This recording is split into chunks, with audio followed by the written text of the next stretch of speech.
അപ്പോൾ പരിശുദ്ധമായ ഇസ്ലാം പഠിപ്പിക്കുന്നു ഇത് ഹറാമാണ്, അനുവദനീയമല്ലാത്ത നിക്കാഹാണ്. അങ്ങനെയുണ്ട്, ഇന്ന് കേരളത്തിൽ തന്നെ ഉണ്ട്. ഒരു ഭാര്യയ്ക്ക് 3 ഭർത്താക്കന്മാർ കേരളത്തിൽ തന്നെ ഉണ്ട്. ഇവിടെ മുസൽമാനെ നോക്കിയിട്ട് മുസ്ലിങ്ങളെ നോക്കിയിട്ട് ഇവിടെ ഭയങ്കര പ്രശ്നം ഉണ്ടാക്കാം. ശരീഅത്തിനെ കുത്തിമറിച്ചിട്ട് മുത്തലാഖ് എന്നൊക്കെ പറയട്ടെ. ഇവിടെ മുള്ളൂർക്കര ഉസ്താദൊക്കെ സംസാരിച്ചിട്ട് ഞാൻ അതിനെക്കുറിച്ച് സംസാരിക്കുന്നില്ല, പോട്ടെ. നമ്മുടെ വിഷയം അതുമല്ല. എന്നാലും നമ്മൾ ഇന്നത്തെ കാലഘട്ടത്തിൽ, ഇന്നത്തെ സാഹചര്യത്തിൽ ഈ മുസ്ലിം ഉമ്മത്ത് മനസ്സിലാക്കിയിരിക്കണം എന്താണ് നിക്കാഹ്, എന്താണ് ത്വലാഖ്, ഇതൊക്കെ മനസ്സിലാക്കിയിരിക്കണം. അതൊക്കെ ഇനിയിപ്പോൾ അതിലേക്കൊന്നും ഞാൻ കയറുന്നില്ല. കയറിക്കഴിഞ്ഞാൽ നമുക്ക് എവിടെയും നിർത്താനും പറ്റൂല. അപ്പൊ അതുകൊണ്ട് ബഹുമാനമുള്ള സഹോദരന്മാരെ മനസ്സിലാക്കാൻ വേണ്ടി പറയാണ്, പാശ്ചാത്യ കാലഘട്ടത്തിൽ നിക്കാഹ്, നമ്മുടെ നിക്കാഹ് എന്താണെന്ന് അറിയിക്കാൻ വേണ്ടി പറഞ്ഞുതരാണ്. വിവാഹം നബിയുനാ ശഫീഉനാ റസൂലുള്ളാഹി സ്വല്ലല്ലാഹു അലൈഹി വസല്ലമ തങ്ങൾ പഠിപ്പിച്ച നിക്കാഹും പാശ്ചാത്യ ശൈലികളിലുള്ള നിക്കാഹും എന്താണെന്ന് പരിശുദ്ധമായ ശരീഅത്ത് നമുക്കിതാ അടിവരയിട്ട് പഠിപ്പിച്ചു തരികയാണ്. 10 പേര് ചേർന്ന് ഒരു പെണ്ണിനെ കല്യാണം കഴിച്ചു. അങ്ങനെ അതിലൊരു കുട്ടി ഉണ്ടായി. ആ കുട്ടി ആരെന്ന് അവർ തന്നെ തിരഞ്ഞെടുക്കും. അവരാണ് എൻ്റെ ഉപ്പ. യകൂനു ലഹു അബ്ബൻ, അവന്റെ വാപ്പായി. മൂന്നാമത്തെ നിക്കാഹ് നിക്കാഹുൽ ഇസ്തിബ്ളാ, വ്യഭിചരിക്കാൻ ആഗ്രഹിക്കുന്ന നിക്കാഹ്. അങ്ങോട്ട് ഇഷ്ടപ്പെടുക. ഇസ്തിബ്ളാ എന്ന് പറഞ്ഞാൽ ഒരു പെണ്ണ് പോയിട്ട് ഒരു പുരുഷനെ ഭോഗിക്കാൻ ഇഷ്ടപ്പെടുന്നു, ശാരീരികമായി ബന്ധപ്പെടാൻ അങ്ങോട്ട് ചോദിക്കുന്നു. എന്തിന്?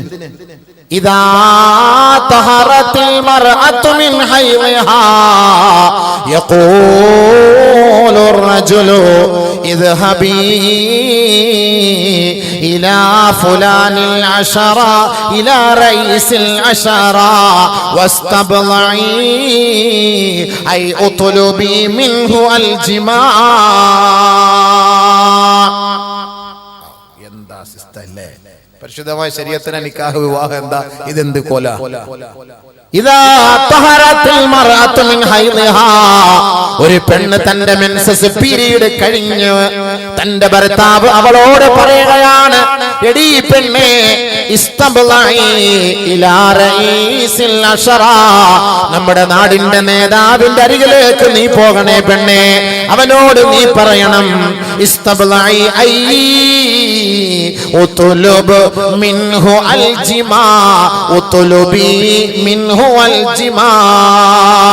എന്നെ ഒന്ന് ബന്ധപ്പെടുമോ, എന്നെ ഒന്ന് ശാരീരികമായി ബന്ധപ്പെടണേ എന്ന് ആ വ്യക്തിയോട്, ആ നാട്ടിലെ പ്രമുഖനോട്, ആ നാട്ടിലെ കാര്യക്കാരനോട് ഒരു പെണ്ണിനെ സ്വന്തം ഭർത്താവിന്റെ അനുവാദത്തോട് ഓടി പറഞ്ഞു വിടുകയാണ്. കാരണം അവന്റെ ബീജത്തിലൂടെ ജനിക്കുന്ന കുട്ടി ഒരു പക്ഷേ നമ്മുടെ ജീവിതത്തിൽ ശ്രേഷ്ഠമായവനായേക്കാം, നമ്മുടെ ജീവിതത്തിലെ ഏറ്റവും നല്ല ബുദ്ധിയുള്ള കുട്ടിയായേക്കാം. അതുകൊണ്ട് ആ കാലഘട്ടത്തിൽ സ്വന്തം ഭർത്താക്കന്മാർ ഒരു പെണ്ണിന്റെ മെൻസസ് പീരീഡ് കഴിഞ്ഞാൽ അന്യരുടെ അരികിലേക്ക്, നാട്ടുകാരുടെ നേതാക്കന്മാരുടെ അരികിലേക്ക്, ബുദ്ധിജീവികളുടെ അരികിലേക്ക്, വിവരവും വിദ്യാഭ്യാസവും ഉള്ളവന്റെ അരികിലേക്ക് തന്റെ ഭാര്യയെ അനുവാദത്തോടെ പറഞ്ഞു വിടുകയാണ്. അവന്റെ ബീജത്തിലൂടെ അവന്റെ സ്വഭാവമുള്ള കുട്ടികൾ നമുക്കുണ്ടായേക്കാം. നല്ല കുട്ടി. അങ്ങനെ ഒരു നിയമം അവർക്കുണ്ടായിരുന്നു. നാട്ടിലെ പ്രമുഖന്റെ അടുക്കൽ കൊണ്ട് ഭാര്യയെ സമ്മാനിക്കും. 2 ദിവസം കഴിഞ്ഞിട്ട് വന്നാൽ മതി, സമ്മാനിക്കും. എന്നിട്ട് അവനുമായിട്ട് ശാരീരികമായി ബന്ധപ്പെടും. അങ്ങനെ ശാരീരികമായി ബന്ധപ്പെട്ട് അവനിൽ ഉണ്ടാകുന്ന കുട്ടി അതായിരിക്കും. അതാണ് നമ്മൾ ആഗ്രഹിക്കുന്നത്. അങ്ങനത്തെ ഒരു കുട്ടി നമുക്ക് കിട്ടണം, അങ്ങനെ കുട്ടി നമുക്ക് കിട്ടണം. ഇങ്ങനെയൊക്കെയാണ് നിക്കാഹ്, വിവാഹം എന്ന് പറഞ്ഞ് ഇതൊക്കെയായിരുന്നു. ആദരവായ ഹബീബായ ഷഫീആയ റസൂലുള്ളാഹി സ്വല്ലല്ലാഹു അലൈഹി വസല്ലമ തങ്ങൾ കടന്നു വരികയാണ്. പാശ്ചാത്യ ലോബികൾ ഇന്നും 21-ാം നൂറ്റാണ്ട് ഈ വർത്തമാന കാലഘട്ടത്തിൽ ഇതുപോലുള്ള നിക്കാഹുകളില്ലയോ? ഇന്നും ഇതുപോലുള്ള വിവാഹവും അധർമ്മങ്ങളും ഇന്നും ഈ ലോകത്ത് നടപ്പിലാകുന്നുവെങ്കിൽ ഇതിനെയെല്ലാം കാലത്തിന്റെ ചവിട്ടുകൊട്ടയിലേക്ക് പുറങ്കാല് കൊണ്ട് വലിച്ചെറിഞ്ഞിട്ടാണ് അല്ലാഹുവിന്റെ റസൂൽ പഠിപ്പിച്ചത്. അന്നിക്കാഹു മിൻ സുന്നതി, വിവാഹം എന്തെന്ന് ഞാൻ പഠിപ്പിച്ചു തരാം, വിവാഹം എന്തെന്ന് ഞാൻ പറഞ്ഞു തരാം. പരിശുദ്ധമായ ശരീഅത്ത് പഠിപ്പിക്കുന്നതാണ് വിവാഹം.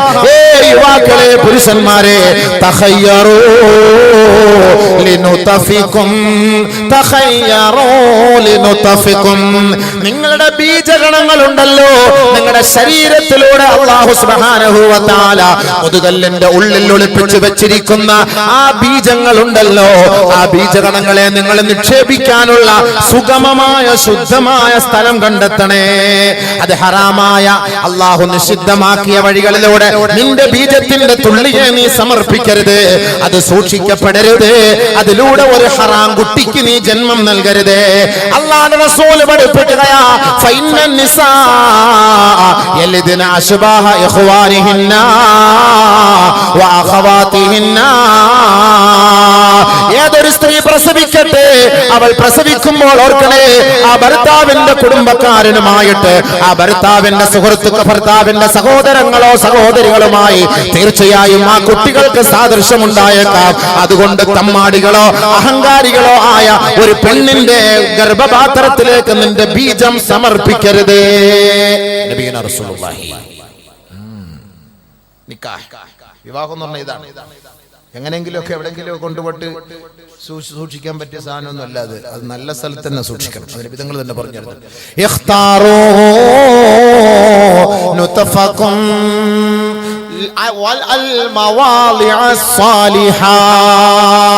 സാലിഹായ ഗർഭപാത്രത്തിൽ കൊണ്ടുപോകണം നിക്ഷേപിക്കാൻ. അതാണ് എന്നാലും നിക്കാഹ് നടക്കുള്ളൂ, റാഹത്തായ നിക്കാഹുള്ളൂ. നിന്റെ ബീജം അത് സാലിഹായ ഗർഭപാത്രത്തിൽ കൊണ്ട് നിക്ഷേപിക്കണം. അത് അയൽവക്കക്കാരുടെയും കാമുകിയുടെയും അവിടെ ഇവിടെയും ഗൾഫിൽ പോയിട്ട് ഇവിടെ പോയിട്ട് അതെല്ലാം കൊണ്ട് നിക്ഷേപിച്ചു കഴിഞ്ഞാൽ ഹറാം കുട്ടി എന്നതിന്റെ പേര്, ഹറാം കുട്ടി.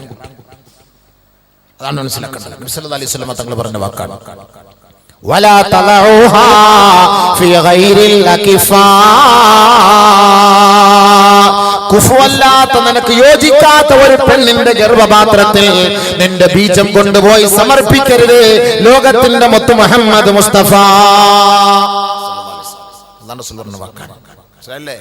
അതിനാണ് കുഫുവത്ത പെണ്ണിനെ കെട്ടണം എന്ന് പറയുന്നത്. കുഫുവത്ത പെണ്ണിനെ കെട്ടണം.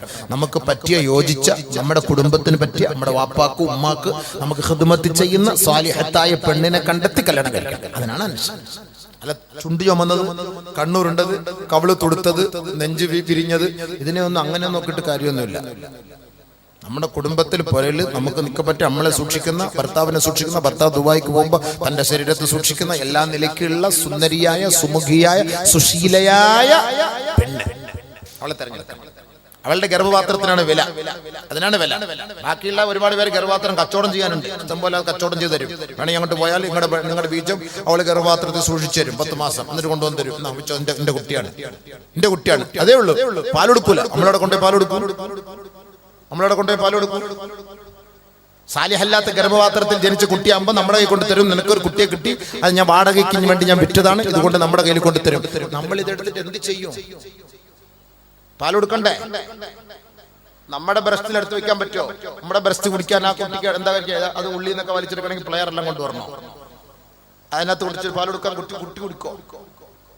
പിന്നെ നിപ്പിളെല്ലാം ഉണ്ടാക്കിയിട്ട് പാശ്ചാത്യന്റെ പാൽ കൊടുക്കണ്ടേ? പശുവിന്റെ പാലൊക്കെ കൊടുത്ത് നിപ്പിളൊക്കെ ഇട്ടിട്ട് കുട്ടി കൊടുക്കണം. അപ്പൊ കുട്ടി വിചാരിക്കും എന്റെ ഉപ്പ ഇതായിരിക്കും, എന്റെ ഉമ്മ ഇതായിരിക്കും. ഏത് പശു? ഇത് തന്നെ പശു പാൽ, എന്റെ ഉമ്മ ഇത് തന്നെ.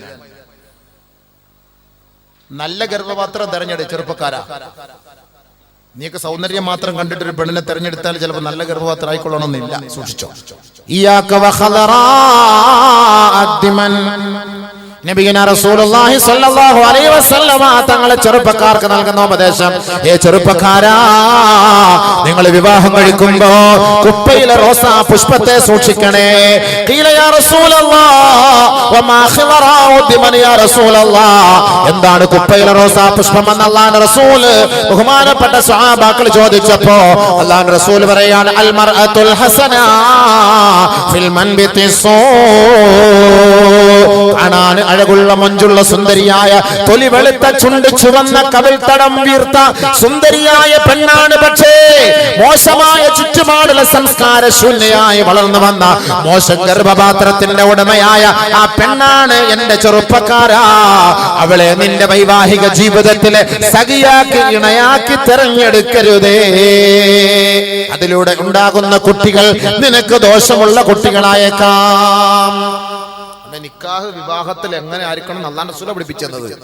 ആ വഴിയാണ് നമ്മൾ സ്വീകരിക്കേണ്ടത്, അല്ല നിന്റെ വഴിയല്ല സ്വീകരിക്കേണ്ടത്. നബി സല്ലല്ലാഹു അലൈഹി വസല്ലം തങ്ങൾ പഠിപ്പിച്ചത് ശൈലിയിലൂടെ പോ. അതാണ് വിവാഹം, അതാണ് യഥാർത്ഥ വിവാഹം. എന്തിനാണ് ഈ വിവാഹം കൊണ്ട് ഇസ്ലാം ഇത്രത്തോളം പ്രേരണ നൽകുന്നത്?